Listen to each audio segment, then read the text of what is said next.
Assalamualaikum warahmatullahi wabarakatuh. Waalaikumsalam warahmatullahi wabarakatuh. Salam itu Ibu ada 3 bagian. Salam yang pertama, salam yang hukumnya tidak boleh untuk kita jawab. Kapan Ustadz? Tadi salam selesai sholat. Assalamualaikum warahmatullahi. Waalaikumsalam Pak Imam. Jangan, tidak boleh kita jawab. Salam yang kedua, salam yang tidak kita harapkan jawabannya.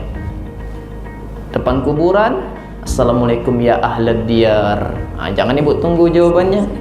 Nanti ada pula yang jawab Waalaikumsalam. Itu sudahlah, tegulinglah situlah.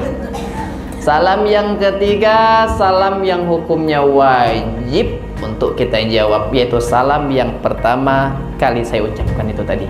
Mudah-mudahan yang jawab salam dengan semangat tadi Allah Subhanahu wa taala panjangkan umurnya. Allah lapangkan rizkinya. Yang punya utang Allah lunaskan hutangnya. Kencang juga bunyi amin, banyak punya utang. Ibu-ibu jamaah majelis taklim, apa ini Bu? Langgar sukalillah, yang insya Allah dimuliakan oleh Allah Subhanahu wa ta'ala. Yang pertama kalinya marilah kita bersyukur kepada Allah Subhanahu wa ta'ala, karena pada sore hari ini kita masih diberikan berbagai banyak macam nikmat.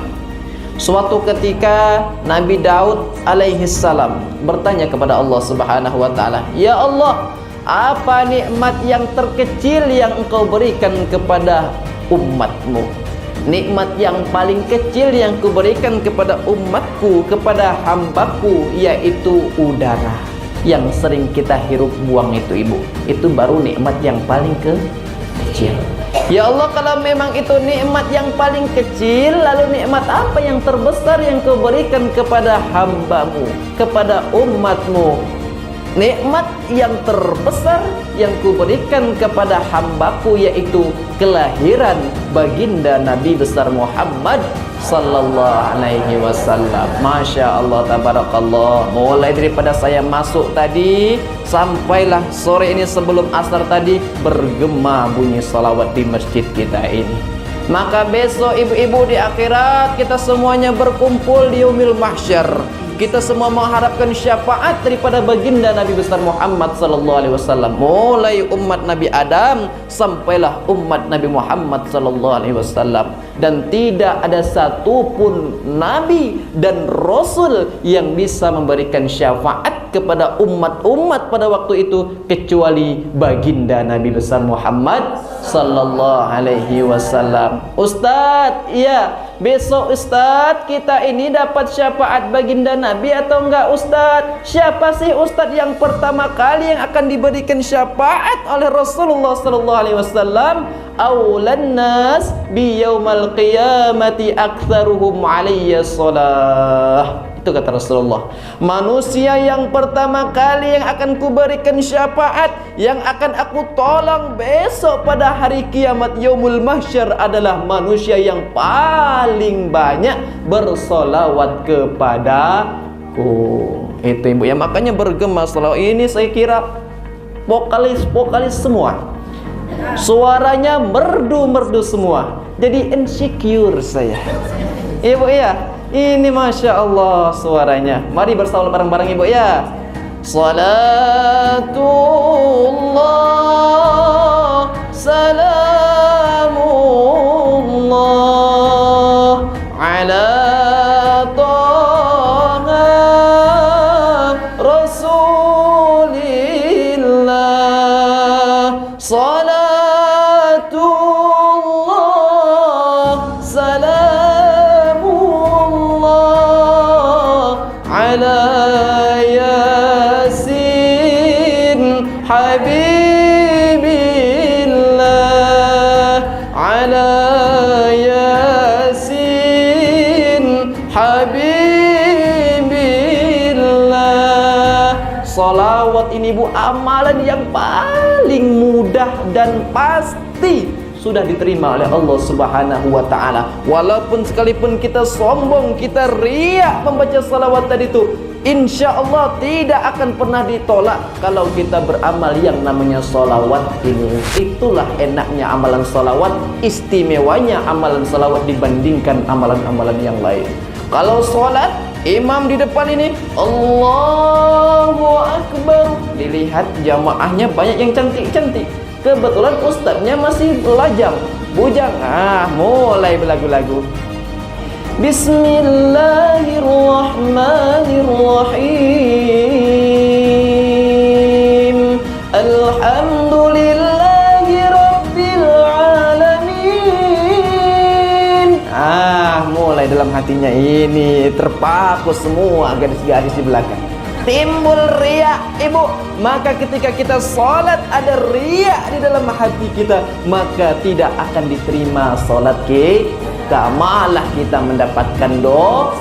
Karena riak termasuk syirik kecil itu. Kalau salawat, ibu sambil naik motor, salatullah salamullah ala toha rasulillah salatullah. Tapi jangan lupa pula sennya belok ke kiri, jangan ke kanan. Bunyikan sennya itu, hidupkannya. Itu salatullah salamullah ala yasin habibillah. Itu sambil masak, tala al-badru alaina min saniyatil wada. Baca selawat semua, insyaallah diterima oleh Allah Subhanahu wa ta'ala. Amalan yang paling mudah yang pasti akan diterima oleh Allah Subhanahu wa ta'ala yaitu sholawat.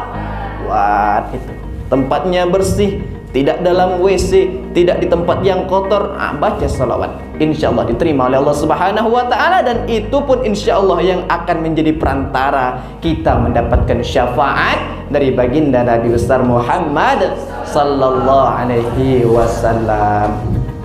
Ibu-ibu jamaah majelis taklim, pemirsa setia JEK TV dimanapun anda berada, insyaallah kita semua dimuliakan oleh Allah Subhanahu wa ta'ala. Maka pada sore hari ini kita bertema 4 amalan yang membuat jiwa dan hati kita itu menjadi tenang. Itulah judul atau tema kita pada sore hari ini. Maka ibu, kita lihat sekarang semakin berada di akhir zaman, semakin canggih dan maju teknologi, semakin banyak orang-orang pusing, takut hidup di atas dunia ini. Banyak orang yang pusing, banyak orang yang risau, tidak ada ketenangan di dalam hatinya. Maka untuk menenangkan hatinya, ia ambil pil anjing gila, ia minum. Na'udzubillah. Banyak orang yang takut hidup di akhir zaman ini, padahal teknologinya banyak yang canggih-canggih. Tetapi begitu banyak perkembangan, tentu nanti akan ada problematika atau masalah-masalah baru yang dulunya tidak pernah kita temui. Betul? Maka banyak masalah, walaupun kita punya masalah besar, tapi ingat kita punya Allah yang maha besar. Yang masih kuliah takut tak lulus kuliah, begitu sudah lulus kuliah takut tak dapat kerjaan. Yang sudah bekerja takut tak dapat jodoh, takut tak nikah. Yang sudah nikah takut tak nikah sekali lagi. Bukan ibu jangan marah dulu. Ini ceritanya istrinya meninggal, jadi menikah lagi. Ini ibu udah emosi. Ayo ya, yang sudah menikah takut tak punya anak, takut, tak berhenti takut. Maka kita di dalam ajaran agama kita ada amalan-amalan yang insya Allah akan menjadikan hati kita itu tenang, akan menjadikan jiwa kita itu berdamai dengan kehidupan kita ini. Insya Allah kita semua damai dan tenang hidup di dunia ini. Amin Allahumma amin. Itulah ciri-ciri orang beriman ibu. Kalau kita sudah mengatakan asyhadu an la ilaha illallah wa asyhadu anna muhammadur rasulullah, apapun masalah kita, kalau kita memang benar-benar beriman kepada Allah, itu semua kecil, tidak ada apa-apanya. Ustadz itu banyak ustadz yang gantung diri, ustadz yang lompat daripada tower ke bawah, ustadz yang terjun daripada jembatan ke bawah, ustadz itu kenapa ustadz? Katanya dia orang Islam. Dia memang orang Islam tapi tak punya iman. Kita punya Allah. Masalah ekonomi, kaifa nakhaful faqra wa nahnu ibadul ghina. Kenapa kita takut miskin? Kenapa kita takut tak makan, Ibu? Sedangkan kita dari hamba Tuhan yang maha kaya, Allah Subhanahu wa ta'ala. Makanya Ibu, kita di dalam Islam itu diajarkan kalau sama Allah itu banyak-banyak berhusnuzon. Ana inda dhanni abdi bi. Aku itu bersama prasangka hambaku, kata Allah. Jadi kalau kita berprasangka baik, besok semisalnya hari ini beras tinggal sedikit, ya Allah, hari ini beras tinggal sedikit. Kalau aku masak ini besok tidak ada lagi, ya Allah, aku minta kepadamu, ya Allah, tolong berikan jalan keluar. Aku yakin, ya Allah, Engkau pasti berikan. Besok pasti itu datang. Itu. Tapi kalau kita seuzon, ya Allah, besok ini kalau ini beras aku masak ini, besok habis aku tidak makan. Itu kebanyakan orang sekarang itu seperti itu, Ibu. Itu makanya kita itu harus yakin kepada Allah Subhanahu wa ta'ala. Percaya, kerja, ikhtiar. Setelah kerja, dirikan salat. Setelah salat, minta kepada Allah Subhanahu wa ta'ala. Insya Allah, Allah Subhanahu wa ta'ala akan penuhi kebutuhan kita. Amin Allahumma amin. Apalagi ini ibu-ibu jamaah pengajian spesial lagi. Ya Allah, besok ya Allah, aku mau ikut pengajian, ya Allah. Disuruh bawa uang kas, ya Allah. Duit ini untuk beli beras, ya Allah. Kalau aku pakai, ya Allah, tidak bisa ikut ngaji. Besok berikan rezeki kepadaku, ya Allah. Kecil, ini, aku kasih. Itulah janji Allah Subhanahu wa ta'ala kepada kita. Apa kata Allah Subhanahu wa ta'ala? Dokter tidak pernah berjanji kepada kita kalau kita minum obat maka kita akan sembuh. Tidak. Guru juga tidak pernah berjanji kepada muridnya kalau kau rajin belajar kau akan jadi orang sukses, jadi pejabat, jadi gubernur, jadi presiden. Tidak.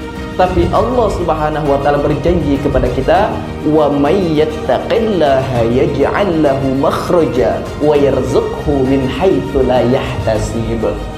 Barang siapa yang berusaha meningkatkan kualitas iman dan takwanya kepada Allah, maka Allah Subhanahu wa ta'ala akan berikan jalan di setiap kesulitannya. Tidak sampai di sana, Ibu, wa yarzuqhu min haitsu la yahtasib. Allah akan berikan rizki, bahkan rizki itu datang dari arah yang tidak disangka-sangka. Itu makanya kita itu harus berhusnuzon kepada Allah Subhanahu wa ta'ala. Yakin kepada Allah Subhanahu wa ta'ala. Ibu-ibu jamaah majelis ta'lim, pemirsa setia JEK TV dimanapun anda berada, tetaplah bersama kami setelah jeda pariwara berikut ini.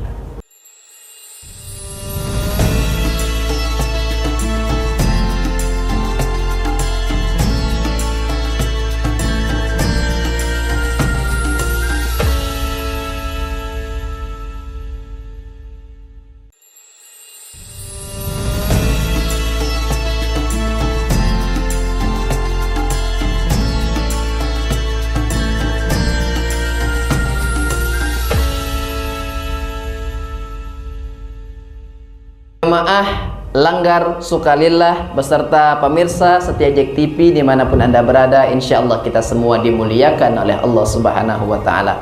Tadi tema kita adalah 4 amalan agar bisa hidup, agar bisa tenang hati dan jiwanya. Yang pertama yaitu wudhu. Orang sekarang bukannya ngurusin wudhu, banyak ngurusin nasi wudhu. Ibu ya, Ustadz, kenapa Ustadz kok wudhu bisa membuat hati dan jiwa kita itu tenang? Yang mendatangkan ketenangan kepada kita itu adalah Allah. Dan letak ketenangan diri pada manusia itu adalah hati. Allah tidak akan menurunkan ketenangan kepada hati-hati yang kotor. Allah akan menurunkan ketenangan kepada hati-hati yang suci, yang selalu mensucikan diri. Dan salah satu cara untuk kita mensucikan diri adalah dengan berwudu. Itu berwudu, bukan nasi wudu. Maka ketika kita berwudu, ibu, banyak ini orang-orang nanya, Ustadz, iya, kenapa Ustadz, saya ini Ustadz, sholatnya nggak pernah khusyuk, padahal sudah fokus, sudah berusaha untuk khusyuk Ustadz, tapi kenapa saya tidak mendapatkan kehusyukan di dalam sholat? Bapak sudah sempurnakan wudu Bapak? Belum. Inilah yang salah. Banyak orang yang mau sempurna salatnya tapi tidak sempurnakan wuduknya. Jadi kalau mau sempurna salat kita pada asar tadi itu, maka kita harus sempurnakan terlebih dahulu wuduk kita. Mulai daripada sunnahnya sampai rukun wuduknya harus terpenuhi semua. Sunnahnya Ustadz boleh ditinggalkan? Boleh, yang penting rukun wuduknya jangan ditinggalkan. Ustadz, saya mau pakai sunnahnya. Bagus. Gimana Ustadz? Mulai daripada cuci kedua tangan, sela-sela jari, kemudian masukkan air ke dalam hidung sama mulut. Itu namanya berintinsyak. Itu. Masuk air ke dalam hidung. Sedot. Naik ke atas. Begitu naik ke atas, ini darah dari jantung ini nyembur ke otak. Itulah yang menghasilkan oksigen. Makanya ketika kita pegang jantung kita sebelah kiri, itu ada berdegup. Ada yang tidak berdegup ibu? Kalau tidak berdegup, kita tutup pengajian hari ini. Laksanakan fardu kifayah lagi. Itu bu ya. Itulah yang membuat berdegup jantung kita itu. Maka ketika darah menyembur ke otak, maka pada waktu itu juga kita bisa menghirup oksigen itu. Kalau darah ini tadi itu tidak menyemburkan ke otak, sudah. Makanya kadang-kadang itu tidak sempurna. Darah ini nyembur ke otak, ketutup sama lemak. Itulah yang dinamakan kolesterol. Mulai senyum-senyum ibu. Oh ya, makan daging kurangi.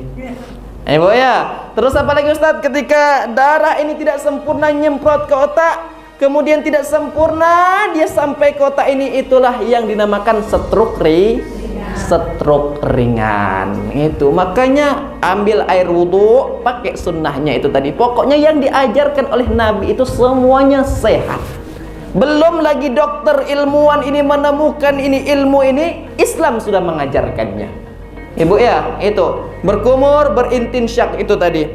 Begitu sudah berintinsyak, penuhilah rukun-rukun wudhu. Rukun wudhu 5. Pertama, membasuh. Niat dulu. Ibu ini macam mana lah? Pertama, niat. Ini ustadznya salah. Iya ustadz, ngikut aja. Pertama niat, kedua baru membasuh muka, membasuh wajah. Kemudian yang ketiga membasuh kedua tangan. Faghsilu wujuhakum wa aydiyakum ilal marafiq. Kata Allah, basuhlah kedua tangan kamu dari tangan sampai ke siku. Orang sekarang ini wudhunya banyak salah, dari siku ke tangan. Kadang siku pun tidak basah. Itu yang salah. Dari tangan terus ke siku. Gitu. Terus selanjutnya apa lagi Ustadz? Menyapu sebahagian rambut yang keempat. Ustadz, telinga Ustadz tinggal Ustadz. Telinga itu hukumnya sunnah.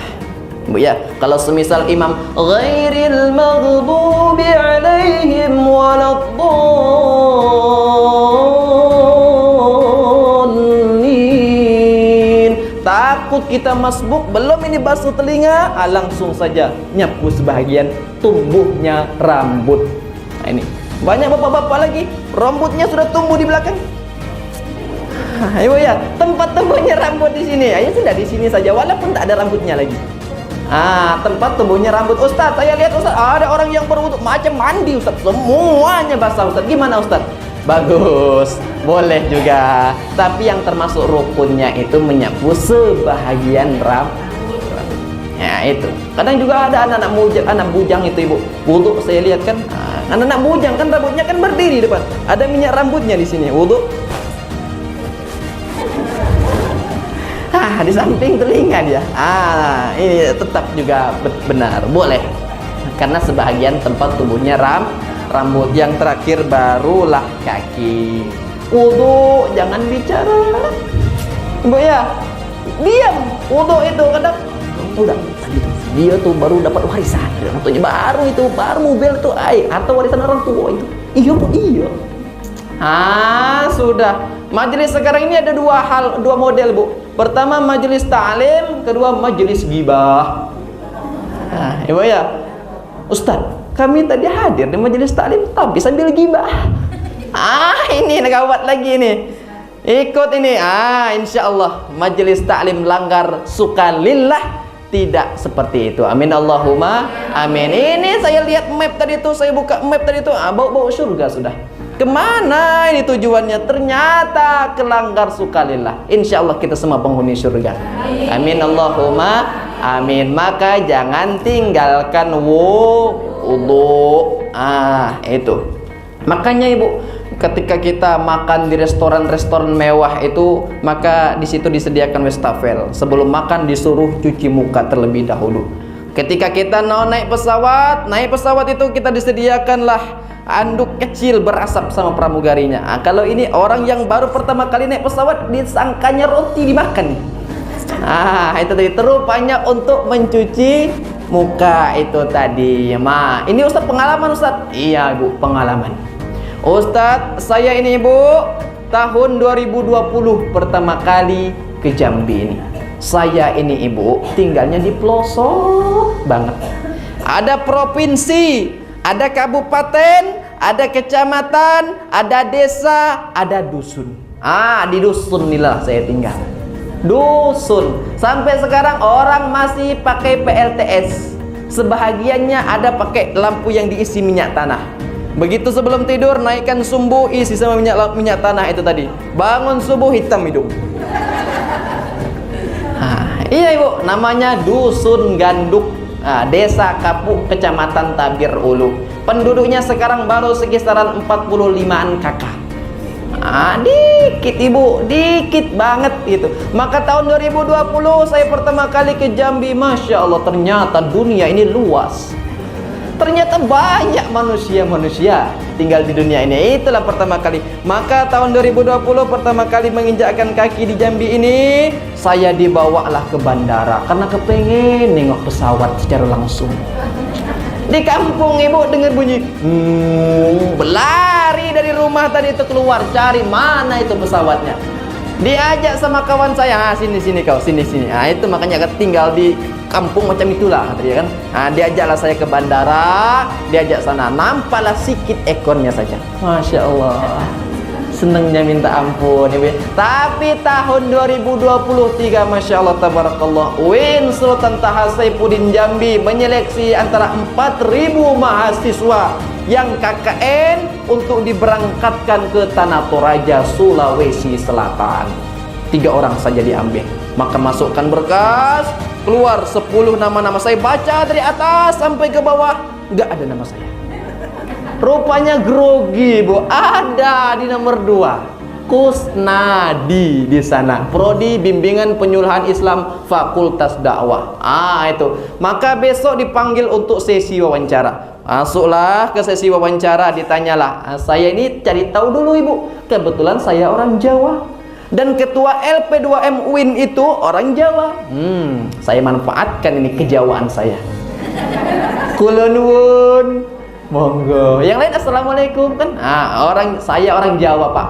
Orang Jawa pasti berani merantau pergi jauh. Kata dia kan, padahal kita paling jauh baru pergi ke Jambi. Itu akhirnya di situ diseleksi wawancara. Alhamdulillah Allah kasih kesempatan lulus. 3 orang berangkatlah ke Tanah Toraja, Sulawesi Selatan, KKN di sana. KKN gabungan dari seluruh Indonesia. Mulai daripada Sumatera Barat, Medan sampai ke Papua, semua universitas yang berada di bawah Kementerian Agama disatukan di sana semua. Maka ketika di sana Ibu, ternyata di sana Islam minoritas. Cuma 15%. Ustadz makan babi di sana Ustadz. Wah, enggak Ibu. Babi biasa saja di sana Ibu. Iya, rumah kalau enggak ditutup masuk babi ke rumah. Itu kalau kita di sini seperti ayam, seperti kambing. Di belakang rumah itu bukannya kandang kambing, kandang babi. Itu. Maka pada waktu itu Ibu susah sekali makan. Maka cari makan pada waktu itu, cari makan, temulah ayam geprek. Saya 2 kali baca Ibu, ayam geprek, takutnya babi geprek. Itu. Maka belilah di situ aja bacaan Bismillahirrahmanirrahim. Ibunya juga pakai jilbab. Masuklah saya ke dalam, sudah makan, alhamdulillah, nikmat sekali. Barulah ketemu ayam geprek di sana. Begitu sudah makan, bayar ke kasir, bengong. Kenapa bengong? Lihat harga ayam geprek 30.000. Menjerit ibu kantong mahasiswa, ya Allah.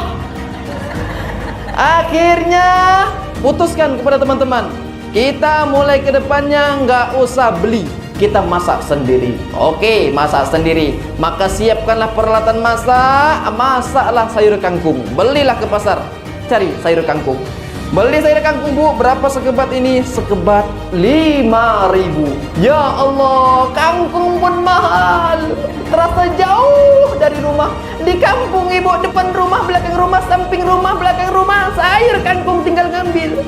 Begitu sampai ke Tanah Toraja, kangkung sudah jeging, sudah tua, sudah kuning. Ternyata harganya 5.000. Ah, itu. Satu kebat, belilah 2 kebat, dibagilah 11 orang. Itulah masa-masa paling susah. Kalau di rumah walaupun makan sayur kangkung habis, ambil banyak, Bu. Ini sudah sayur kangkung dikit. Masya Allah. Ustadz katanya harus bersyukur. Benar, bersyukur. Itulah yang dinamakan pengalaman. Itu balik, Ibu, kepada tema kita. Maka yang pertama kali adalah berwudu. Ustadz, iya, kemarin Ustadz saya pergi ke rumah sakit Ustadz, kata dokter Ustadz saya tidak boleh terkena air Ustadz. Gimana Ustadz? Kalau terkena air ini saya mati Ustadz, kata dokternya. Penyakitnya ini tak boleh terkena air. Maka tayamum. Sudah bisa semua, Ibu, ya, tayamum, ya? Belum? Itu. Maka tayamum, niat, kemudian cari tanah yang agak-agak kering. Itu. Nah, cium dulu tanahnya itu.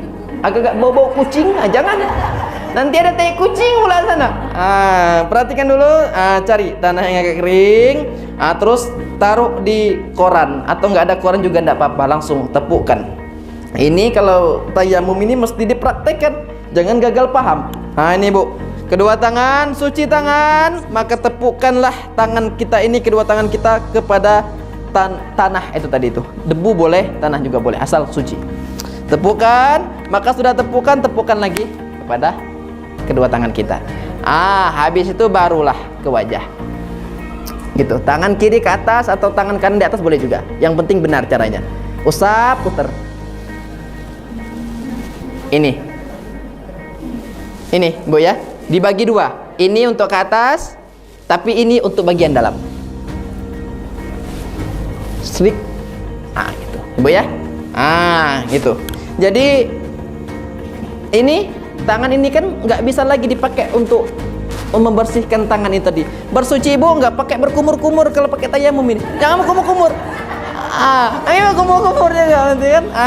Cuma wajah sama tangan saja. Kemudian hilangkan ini namanya debu yang musta'mal. Dalam mazhab Imam Syafi'i, air yang sudah dipakai atau debu yang sudah dipakai namanya air yang musta'mal dan tidak bisa lagi dipakai untuk mensucikan diri. Buang dulu, tepukkan lagi. Terbagi menjadi 3 bagian. 1, 2, 3. Tangan. Seret. Sini. Terus ininya di bagian dalamnya ini, bagian sini. Ini baru ke sini, jempol.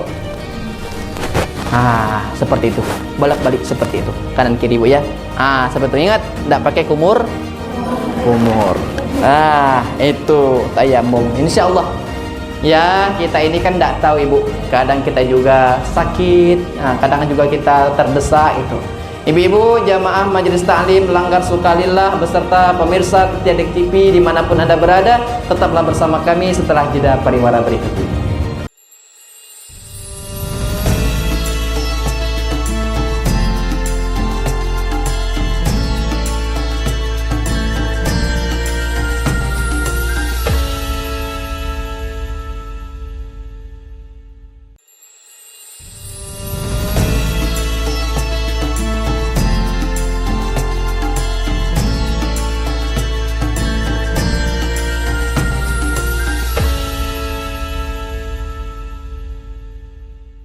Pemirsa setia Jack TV dimanapun Anda berada, ibu-ibu Majelis Ta'lim Langgar Sukalillah, insya Allah kita semua dimuliakan oleh Allah Subhanahu wa Ta'ala. Maka amalan yang pertama itu tadi adalah wudu. Itu. Maka ada seorang ulama, Ibu. Ini ulama ini pintar sekali, namanya Said Nursi. Said Nursi ini pintar pokoknya, dia apal kamus Al-Muhit. Al-Muhit itu 2 kali lipat tebalnya dibanding Al-Quran. Hafal dia. Maka dia ditanya sama orang, "Hei Said Nursi, apa yang engkau makan? Apa yang engkau minum sehingga kau bisa sepintar itu? Apal kau kamus Al-Muhit 2 kali lipat tebalnya daripada Al-Quran. Apa sih yang kau makan, yang kau minum?" "Yang aku makan biasa saja, yang aku minum juga biasa saja. Tapi dulu ketika aku kecil, ibuku sebelum menyusuiku, ibuku mengambil air wudhu terlebih dahulu." Nah, itu ibu rupanya amalan agar bisa punya anak pintar. Ingat, pintar atau nakalnya anak itu tergantung ibundanya. Nabi Nuh alaihissalam bapaknya nabi, tapi istrinya tidak orang alim, tidak beriman kepada Allah, nakal dia. Maka anaknya bernama Kan'an ketika diajak naik ke kapal oleh Nabi Nuh, tidak mau, menentang dia. Ibu ya, Imam Syafi'i dia hafal Quran di usia 5 tahun. Ibundanya seorang orang alim, orang pintar. Jadi nakal atau pintarnya anak itu tergantung daripada ibu-ibu sekalian ini. Makanya madrasatul ula. Ibu itu adalah sekolah pertama bagi anak-anaknya. Maka inilah amalan ibunda Said Nursi itu tadi, ibu. Makanya dia bisa hafal kamus Al-Muhit, otaknya pintar, cerdas. Ternyata sebelum ibundanya menyusuinya, ia ambil air wudhu terlebih dahulu dalam keadaan suci. Ibu-ibu zaman sekarang sebelum menyusui anak atau bahkan ketika menyusui anak yang diambil HP. Begitu buka HP bukannya dengerin salawat, scroll TikTok. Yang keluar pun lagu dangdut. Itu makanya bawaannya anak meloncat terus. Ibu ya, makanya wudhu terlebih dahulu. Orang-orang dulu kan gitu. Sekarang ini kan banyak ini pengaruh setan gepeng itu. Ibu-ibu ya, itu Ustadz kami dengerin salawat Ustadz, 2 menit dengerin salawat, 2 jam scroll TikTok. Itu ya, manfaatkanlah kalau semisal ada HP, buka di situ salawat atau ayat-ayat Al-Quran murattal, sambil membuai anak. Kalau orang dulu kan seperti itu, sambil gendong anak. Ketika anak pun dalam kandungan, maka ibu baca Al-Quran itu, baca surah Yusuf.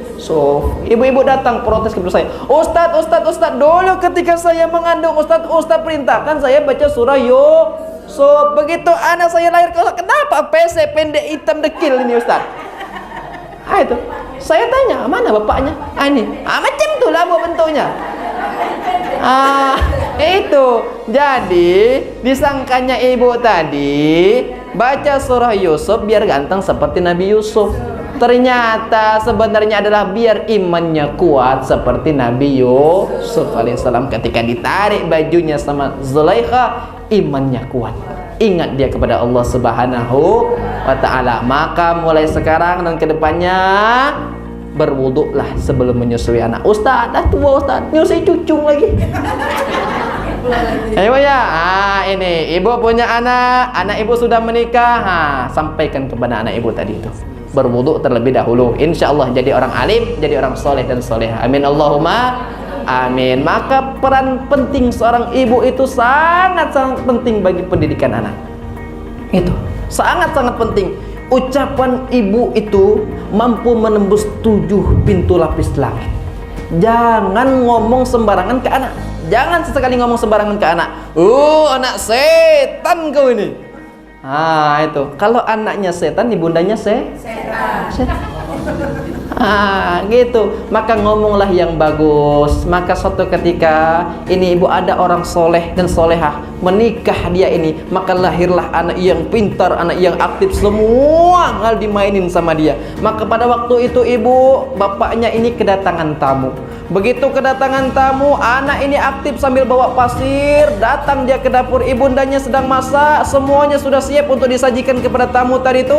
Diambil pasir tadi itu, ditaburkan ke makanan tadi itu. Bayangin ibu ada tamu tuh di depan, sedang ngobrol sama bapak ibu, baru selesai masak berbagai macam makanan. Begitu mau dihidangkan, datang anak ibu, mama. Apa yang ibu lakukan? Ambil tali, ambil gantung. Ini apa yang dilakukan oleh ibunda anak itu tadi? Maka ketika dia marah, ketika marah pun mengucapkan kata-kata yang baik. Hei engkau, izhab ilal Makkah kun aliman. Pergi kau ke Mekah, jadi kau imam di sana. Itulah sekarang kita kenal dengan Syekh Abdurrahman Asy-Sudais. Itu ibu, beliau ketuanya para imam, 2 lokasi, Mekah sama Madinah. Beliau itu ketua imamnya sekarang ini. Masa kecilnya itu tadi ibu, gara-gara doa seorang ibu. Begitu dia besar, dia jadi imam benar-benar itu tadi. Dalam keadaan marah itu ibu. Maka jangan sekali kita melontarkan kata-kata yang kotor kepada anak, apalagi kita seorang ibunda. Doa ibu itu makbul. Makanya ketika anak kita ada ujian, anak kita ada masalah, anak kita pengen tes polisi, TNI dan lain sebagainya, kita doakan sebagai orang tua.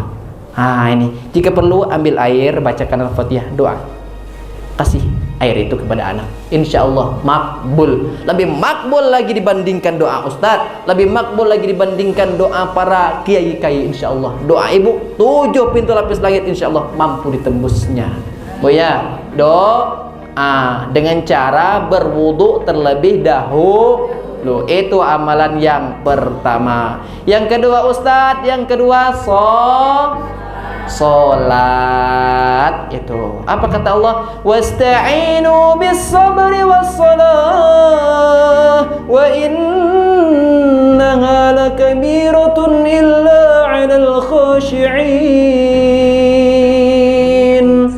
Mintalah pertolongan kepada Allah dengan cara sabar dan sholat.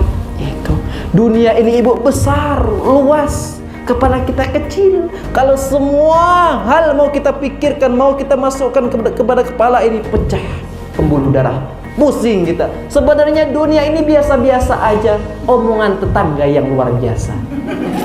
Ibu ya, dunia ini tidak terlalu pusing, tidak terlalu berat, omongan tetangga yang bikin pusing, yang bikin berat. Makanya kita diajarkan kalau urusan dunia itu lihatlah ke bawah, kalau urusan agama baru lihat ke atas.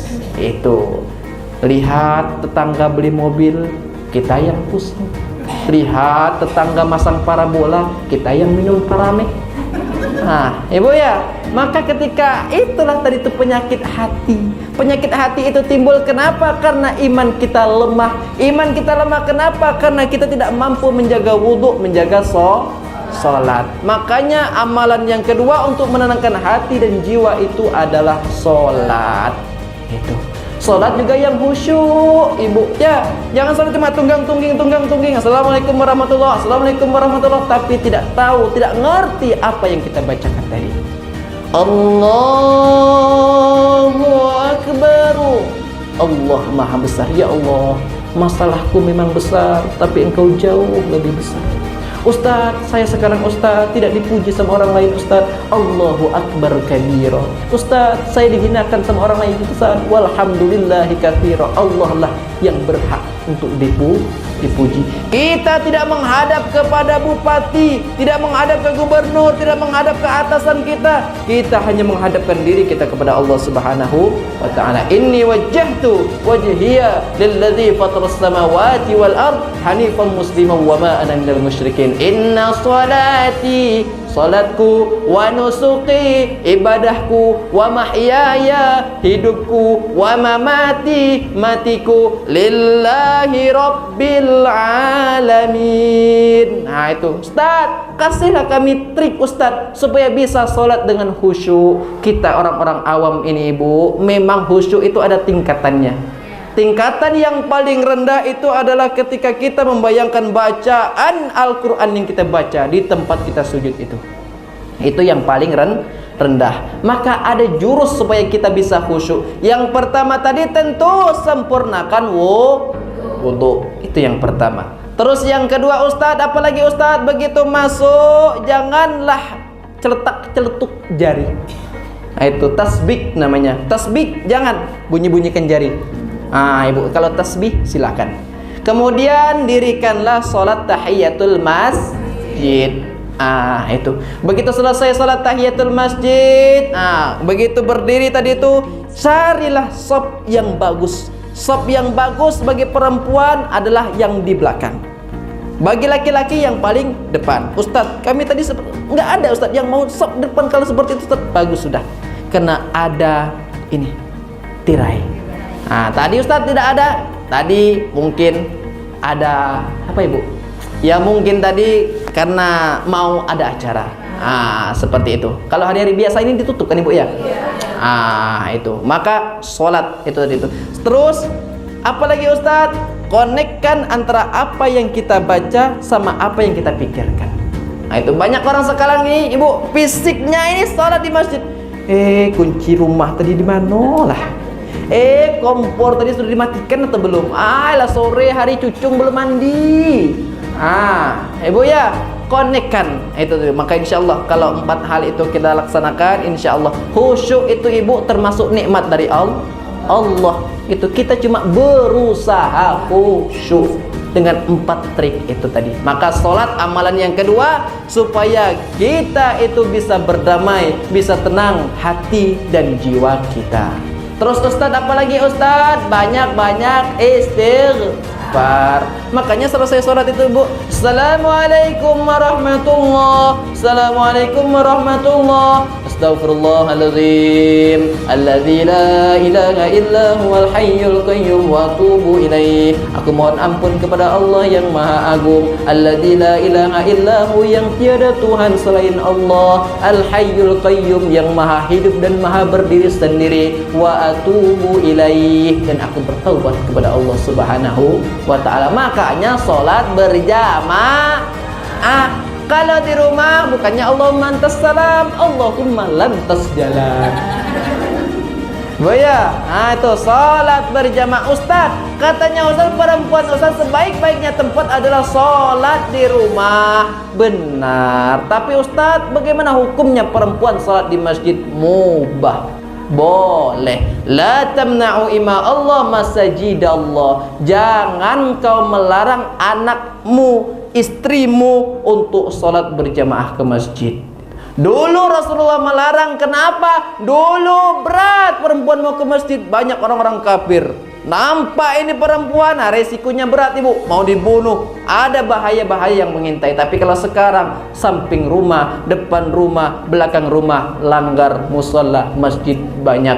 Begitu masuk masjid, bagusnya seperti apa Ustadz? Masuklah lewat pintu belakang. Itu ada pintu belakang langgar ini Bu, ada. Kalau tidak ada, itulah pintu belakangnya. Itu. Terus Ustaz, apa lagi Ustaz? Kalau setelah itu jangan pakai wewangian. Itu Ibu ya, jangan pakai wewangian. Make up pun biasa saja. Mulai Ibu nih. Enggak, ini mah biasa-biasa saja ini Bu. Yang berlebihan itu adalah sesuatu hal yang membuat orang semua itu fokus pada kita. Itu ini mah biasa-biasa saja. Ahli surga semua. Amin Allahumma amin. Itu Ibu ya, istighfar. Man lazimal istighfar, barang siapa yang melazimkan membaca istighfar, ja'alallahu lahu min kulli dhiqin makhraja wa yarzuqhu min haitsu la yahtasib. Balasan bagi orang-orang yang istiqomah, yang sering, yang rutin baca istighfar, maka Allah Subhanahu wa taala akan jadikan di setiap kesulitan, kesusahan di hidupnya Allah berikan jalan keluar. Wa yarzuqhu min haitsu la yahtasib, dan Allah berikan rezeki dari arah yang tidak disangka-sangka. Itu istighfar. Terakhir Ustaz, terakhir adalah baca Al-Qur'an. Ala bizikrillahi tatmainnul qulub. Hanya dengan berzikir kepada Allah hati kita akan menjadi tenang. Baca Al-Qur'an itu disebut juga dengan zikir. Inna nahnu nazzalna dzikra. Sungguhnya kami turunkan Al-Qur'an itu untuk berzikir. Baca Al-Qur'an disebut dengan zikir. Salat disebut dengan zikir. Doa disebut dengan zikir. Ibu ya, banyak-banyak baca Al-Qur'an. Ada masalah, buka Al-Quran, baca Al-Quran. Bukannya buka HP, buka Facebook, upload curhat di Facebook. Ibu ya, ada lain orang-orang komen itu, orang itu tidak peduli, cuma kepo sama urusan kita. Nah, itu Ibu ya. Ambil air wudu, dirikan sholat, kemudian ambil mushaf, baca Al-Quran. Insya Allah 4 amalan itu tadi akan menenangkan hati dan jiwa kita. Dengan satu syarat, kalau kita husnuzon kepada Allah, yakin kepada Allah. Itu di kampung itu Ibu, di kampung saya itu Ibu, kalau orang demam, itu dibawalah ke Pak D saya. Kebetulan Pak D saya itu, ya kalau di kampung itu dukun lah, tapi bukan dukun. Yang dibaca itu ayat-ayat Al-Quran. Kalau disebut di kampung itu dukun. Maka demam panas itu Ibu, diambillah kunyit, dibelah jadi 2. Itu dibacakan sama Pak D saya Al-Fatihah, Al-Falaq, An-Nas. Itu dibacakan ayat-ayat suci Al-Quran, kemudian dioleskanlah ke kepala. Disangkutkan ke telinga sebelah kiri. Ini kalau gugur nanti jangan dibuang belakang rumah. Kalau buang ke atas. Sangkutkan ke atap. Itu memang benar-benar sehat. Begitu adik saya demam, sini saya bacakan. Saya bacakan Bismillahirrahmanirrahim. Qulullahu ahadallahu samad lam yalid walam yulad walam yakul lahu kufuwan ahad. Ini oleskan ke adik. Enggak sehat-sehat. Rupanya kita nggak yakin. Yang membuat sehat itu ternyata kita yakin kalau ini ayat Al-Quran, kalau dibaca sama Pak D pasti sehat. Ya itu terkadang kita nggak yakin Ibu sama diri kita. Dan yang nggak yakin itulah yang membuat kita nggak sehat. Nah itu, begitupun sama amalan-amalan itu tadi. Yang penting kita berhusnuzon kepada Allah Subhanahu wa Ta'ala. Iman kepada Allah kan? Iman. Kalau iman kepada Allah, yakin sudah kepada Allah, semuanya serahkan kepada Allah Subhanahu wa Ta'ala. Ibu-ibu jamaah Majelis Ta'lim Langgar Sukalillah, pemirsa setia JEK TV dimanapun Anda berada, tetaplah bersama kami setelah jeda pariwara berikut ini.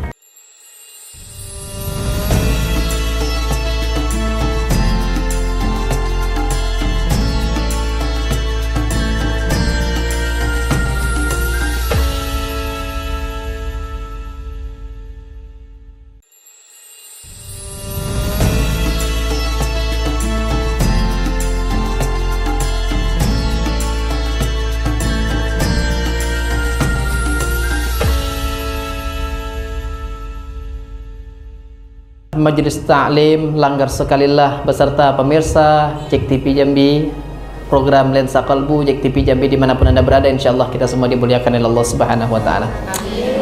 Assalamualaikum warahmatullahi wabarakatuh. Waalaikumsalam warahmatullahi wabarakatuh. Nama saya Siti Aisyah dari Majelis Taklim Langgar Sukalillah. Saya ingin bertanya sama Pak Ustadz, pada saat kita sholat di sujud terakhir sholat kita, itu kan waktu mustajab untuk memanjatkan doa ayatan. Tapi ada saja saya dengar sebagian ibu-ibu mengatakan nggak boleh dikeluarkan suaranya, cukup di dalam hati saja. Itu bagaimana tadi? Apa boleh? Atau satu lagi pakai bahasa Arab atau doa pakai bahasa kita? Terima kasih. Assalamualaikum warahmatullahi wabarakatuh. Waalaikumsalam warahmatullahi wabarakatuh. Jawaban pertanyaan pertama, Ustadz, ketika kita sholat berada di sujud terakhir, kita berdoa, apakah benar di situ waktu yang paling makbul, waktu yang paling diijabah oleh Allah Subhanahu wa Ta'ala? Dan ketika kita berdoa Ustadz, apakah doanya harus pakai bahasa Arab atau bisa pakai bahasa Indonesia? Suaranya keras atau kecil Ustadz? Nah itu Ibu ya. Benar Ibu. Maka ketika kita berada di sholat, berada di sujud terakhir, itulah waktu kita paling dekat dengan Allah Subhanahu wa Ta'ala, yaitu waktu kita sedang bersujud kepada Allah Subhanahu wa Ta'ala. Itulah yang menyebabkan doa itu cepat diangkat oleh Allah Subhanahu wa Ta'ala. Yang menjadi pertanyaan tadi Ustadz, apakah boleh kita pakai bahasa Arab atau boleh juga pakai bahasa Indonesia? Mana yang lebih bagus Ustadz gitu? Kalau doanya kita tahu ada bahasa Arabnya, misalnya minta anak yang soleh, Robbi habli minas solehin, kita tahu doanya bagus pakai bahasa Arab, boleh pakai bahasa Arab. Tapi kalau kita tidak tahu bahasa Arabnya, misalnya Ibu ya, boleh pakai bahasa Indonesia. Kalau bahasa Arab boleh kita keluarkan pakai suara, tapi jangan juga kencang-kencang, Robbi habli minas solehin. Nah itu ya, dikit, Robbi habli minas solehin. Nah itu.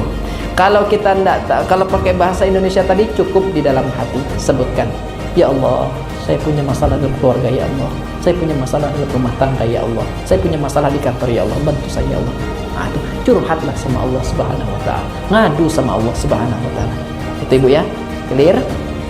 Oke, Ibu ya, paham? Oke, lanjut pertanyaan yang kedua. Assalamualaikum warahmatullahi wabarakatuh. Waalaikumsalam warahmatullahi wabarakatuh. Nama saya Ibu Lenawati dari Majelis Taklim Langgar Sukalila. Yang saya tanyakan pada sore ini kali ini kepada Ustadz terkait masalah tema Ustadz tadi 4 amalan mendatangkan ketenangan hati dan jiwa. Yang saya tanyakan di sini Ustadz, setelah kita melakukan sholat subuh, amalan apa saja yang kita lakukan untuk mendatangkan ketenangan hati dan jiwa kita sesuai dengan tema Ustadz? Terima kasih. Wassalamualaikum warahmatullahi wabarakatuh. Waalaikumsalam warahmatullahi wabarakatuh. Amalan sholat subuh, setelah selesai sholat subuh Ibu ya, yang bisa mendatangkan ketenangan hati dan jiwa itu. Kalau kita berpatokan atau berpedoman pada tema kita itu tadi, maka kita ambillah yang paling mudah di sana, yaitu istighfar. Istighfar. Astaghfirullahaladzim alladzi la ilaha illa huwal hayyul qayyum wa atubu ilaihi. Itu rajanya istighfar. Allahumma anta rabbi la ilaha illa anta khalaqtani wa ana abduka wa ana ala ahdika wa wa'dika mastata'tu abu laka bi ni'matika alayya wa abu bi dzambi faghfirli fa innahu la yaghfiru dzunuba illa anta. Kalau enggak hafal Ustaz, ya sudah pakai yang pendek. Astagfirullah, astagfirullah, astagfirullah. Kalau ibu salat berjamaah ke masjid, semisalnya nggak ada kerjaan setelah selesai salat subuh, mau berdiam di masjid, bagusnya tunggu setelah 9 menit matahari terbit, laksanakanlah sholat sunnah syuruk. Ibu ya, pahalanya sholat sunnah syuruk itu bagaikan orang yang haji dan umroh, tapi dilaksanakan di masjid. Kalau kita sudah pulang, anda bisa lagi. Syaratnya harus di masjid. Itu Ibu ya, istighfar, banyak-banyak istighfar, insyaallah. Terus pertanyaan yang ketiga. Warahmatullahi wabarakatuh. Waalaikumsalam warahmatullahi wabarakatuh. Perkenalkan, nama saya Ibu Muslidah dari Majelis Taklim Masjid Langgar Sukalila. Yang saya mau tanyakan kepada Bapak Ustadz, apakah jodoh kita di dunia sama tidak dengan jodoh kita di akhirat nanti? Sementara kadang kan istrinya baik, suaminya tidak baik. Kadang suaminya baik, istrinya kebalikannya. Itu saja yang saya tanyakan. Assalamualaikum warahmatullahi wabarakatuh. Waalaikumsalam warahmatullahi wabarakatuh. Masya Allah, saya pun merinding ini. Ustaznya masih muda, baru umur 21 tahun ditanya jodoh. Masya Allah, boleh Ibu, aman. Jodoh kita Ustadz, apakah sama jodoh kita di dunia, apakah jodoh kita di akhirat? Kadang ini Ustadz, kita solehah, rajin majelis taklim, jilbabnya panjang, sering istighfar, sering ngaji, kumpul sama orang-orang solehah, tapi diuji sama Allah dapat suami macam Firaun Ustadz. Ya, Ibu ya, itu seperti apa? Makanya kita sebelum menikah harus pilih-pilih. Jangan asal jantan baik Ustaz sudah. Itu pelajaran untuk kita ke depannya. Itu. Ibu dulu kenapa suka sama bapak? Dulu dia orang kaya Ustaz, harta warisannya banyak, ternyata anaknya banyak juga. Anak orang tuanya banyak, bagi-bagi tinggal sedikit. Itu. Maka carilah laki-laki yang soleh. Itu, carilah laki-laki yang punya akhlak. Kalau sudah terlanjur Ustaz, nikmati saja. Itu. Ustaz gimana Ustaz? Apakah sama jodoh kita di dunia, sama besok di akhirat? Kalau bapaknya itu soleh, misalnya istrinya tidak soleha, begitu bapak besok masuk surga, ibu belok sebelah kiri, na'udzubillah, di situ masih ada yang namanya bidadari. Ingat kaum Hawa, tidak ada bidadara. Ibu ya, itu makanya ibu harus menjadi wanita yang soleh.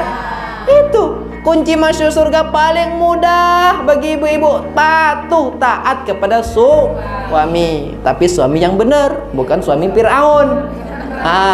Ibu ya, itu tadi itu, insya Allah masuk surga. Taat saja, dek, bangun, ayo kita qiyamul lail, tahajud bareng, dek, ayo kita duha bareng, dek, ayo kita subuhan bareng. Ikut perintah suami, insya Allah masuk surga. Kalau ibu masuk surga, maka ibu besok jadi ratunya para bidadari. Laki-laki yang soleh dapat bonus 7 bidadari. Laki-laki yang soleh ibu ya. Kalau ibu masuk surga ini nggak jadi belok kiri tadi tuh, belok kanan jadinya surga ini, maka ibu jadilah ratunya bidadari di antara 7 bidadari itu tadi. Kalau ibu jadi ratunya bidadari, ndak usah pergi pergi. Ndak usah aku cemburuan pergi. Itu kalau ibu masuk surga. Kalau ibu belok, entahlah. Oh ya, itu.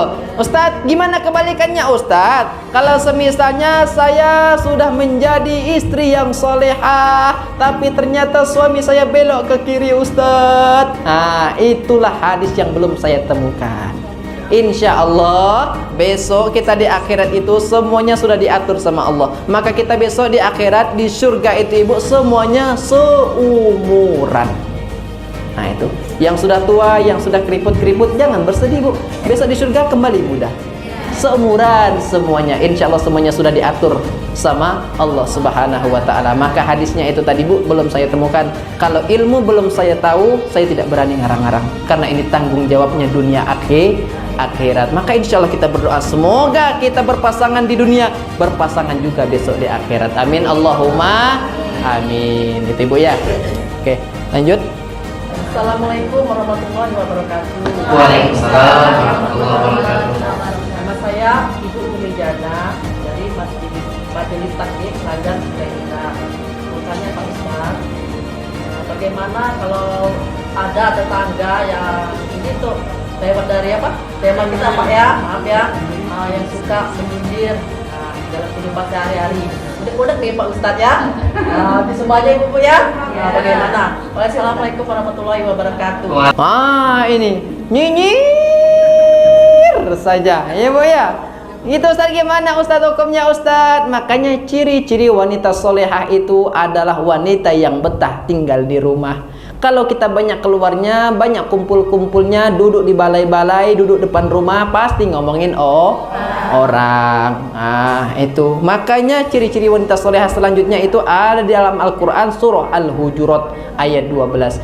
Ya ayyuhalladzina amanu jtanibu katsiran minadh-dhann inna ba'dadh-dhann itsm wa la tajassasu wa la yaghtab ba'dukum ba'da. Hei kalian orang-orang yang beriman, janganlah kalian itu saling menggunjing, saling mencari kesalahan-kesalahan satu sama lain. Itu. Maka kalau ada tetangga yang cerewet terus nyinyir terus sama kamu, sudah tinggalkan, jangan diuruskan. Yang penting kita tidak nyinyirin orang, yang penting kita tidak jahat sama orang. Ini prinsip saya ibu. Biarkan orang jahat sama kita, biarkan orang ngomongin kita, yang penting kita tidak ngomongin orang. Kita fokus saja sama rumah tangga kita, kita fokus saja kepada ibadah kita, kepada pekerjaan kita. Seperti itu ibu ya. Biarkan saja, habis itu amalannya, malah kita dapat bonus pahala. Oke, lanjut. Assalamualaikum warahmatullahi wabarakatuh. Waalaikumsalam warahmatullahi wabarakatuh. Perkenalkan Pak Ustadz, nama saya Anita dari Majelis Taklim Langgar Sukalila. Saya mau menanyakan, kan sekarang lagi musim caleg Pak Ustadz. Nah, gimana hukumnya kalau kita terima sesuatu dari caleg tersebut? Sudah aja tidak milih. Waalaikumsalam. Inilah yang paling hot pertanyaannya. Ustadz, gimana Ustadz? Banyak sekarang Ustadz musim-musimnya caleg Ustadz. Kalau datang ke rumah, datang ke majelis taklim, nawari ini, nawari itu Ustadz. Gimana hukumnya? Kalau dia datang ke rumah dan datang ke rumah dia misalnya bawa kerudung, bawa sembako, datang ke rumah dia ini bu ya, bu, saya ini besok tahun 2024 pengen nyalek. Ini saya ada rizki, ada sembako, ibu ambil, nanti ibu coblos saya. Itu jangan ibu ambil. Nggak boleh, haram hukumnya. Nggak boleh itu, karena syarat pemilu itu luber dan jurdil, langsung, umum, bebas, jujur dan adil. Ustadz masih ingat Ustadz? Itu pelajaran kelas 1 SMA, pelajaran PKN. Itu ibu ya. Jadi itu nggak boleh kita, karena pemilu itu jujur. Itu jangan sampai gara-gara 1 kilo telur atau 5 kilo beras kita nanggung ke depannya. Itu ibu, hati nurani. Kalau dia datang ke rumah, kemudian bawa sembako, bawa kerudung ibu, besok insya Allah tahun 2024 saya pengen nyalek. Ini saya ada rezeki, dengan harapan ibu mohon doa untuk saya. Kalau masalah nyoblos atau tidak nyoblos itu hati nurani ibu. Saya ikhlas. Itu ambil. Boleh diambil. Itu ibu ya. Itu kita ini juga mikir ibu. Kita ini punya otak ibu ya. Nggak bisa disogok-sogok seperti itu. Kalau dia layak sudah kita coblos. Gitu. Nggak mesti disampaikan ibu bisa harus coblos saya. Nggak mesti itu. Ibu ya, boleh diambil dengan syarat ikhlas itu tadi. Hanya mengharapkan doa kepada kita, tidak minta dicoblos. Itu ibu ya, paham? Oke, udah clear bu ya? Baiklah ibu-ibu jamaah Majelis Taklim Langgar Sukalillah beserta pemirsa setia JEK TV dimanapun anda berada. Kesimpulan pengajian kita pada sore hari ini, 4 amalan yang membuat hati dan jiwa kita tenang. Yang pertama yaitu wudu, jaga air wudu. Kemudian sholat. Kemudian istighfar. Yang terakhir baca Al-Quran. 4 hal itu tadi kita laksanakan, insya Allah kita semua termasuk hidup di atas dunia ini menjadikan hati kita hati yang tenang, jiwa yang tenang. Amin Allahumma amin. Terima kasih atas segala perhatian. Mohon maaf atas segala kehilapan dan kesalahan. Ihdinas siratal mustaqim. Wallahu muwaffiq ila aqwamit thoriq. Wassalamualaikum warahmatullahi wabarakatuh.